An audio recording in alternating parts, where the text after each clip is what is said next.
Hi everyone. I'm guessing if you're searching for my particular topic, you maybe had the same issue that I've had, and in particular that's installing a backup camera or rear mounted camera on your Kubota skid steer. Kind of like this one.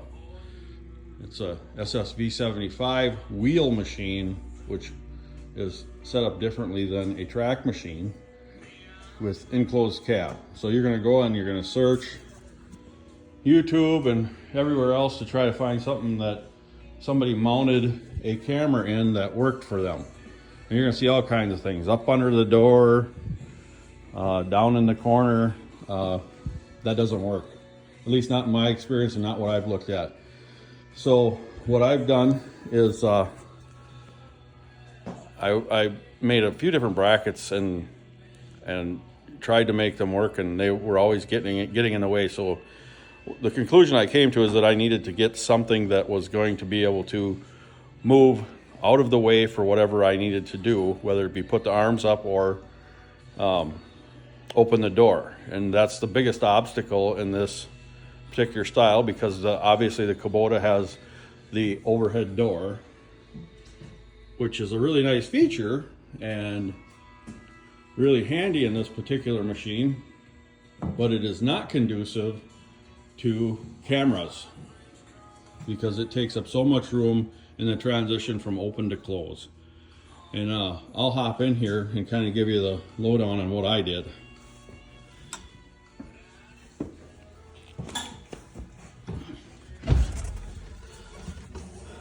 So if you look at the screen here, I have it facing this way right now so that I can get in and out. The arm can go up, but in order to bring my door down, it's going to get in the way.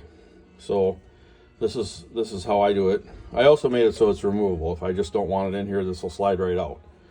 And if I go down like this, and then I bring it all the way to the second notch, let it drop in, now it is able to miss, not by much, but it misses the camera. So once I've got the door down, then I move it into position for, well, yeah, I didn't get that put on good yet, but that's just the,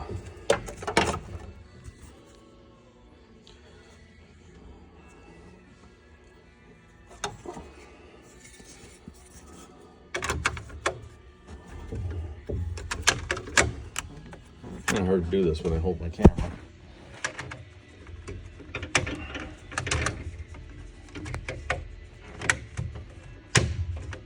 There we go. Okay, there we are again. So once the door is down, then I move it back into the first position, which it drops into right there. And now that's what it looks like for me in the cab.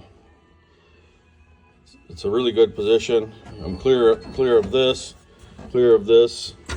I'll tighten this antenna up a little bit, but anyway, I keep the antennas like that so that they don't get in the way for anything, and I don't have any trouble with reception. The camera's, well, it's right back on the back of the machine, so it's not like it has to search for it. But anyway, that's been my answer to it. The bracket, as you can see, look in here, the rod goes down into another slot. It's bolted right to the bottom of the cage here. There's 3 bolts I have, one on the other side. And then I've just got it plugged into the auxiliary power there. And of course, this is a wireless. It doesn't have a wire between the camera and the monitor, but I had to get power to the camera and the monitor individually, which also, if anybody has any questions, I can show you how I did that. But I just wanted to help somebody out. If you're having questions, I understand, because it's not an easy fix, and even the dealerships didn't have any answers for me. So this works out quite well, and it's very sturdy in there, and it really works well. I'll turn it on here for you so you can see how this works. I bought this particular one right at the dealership.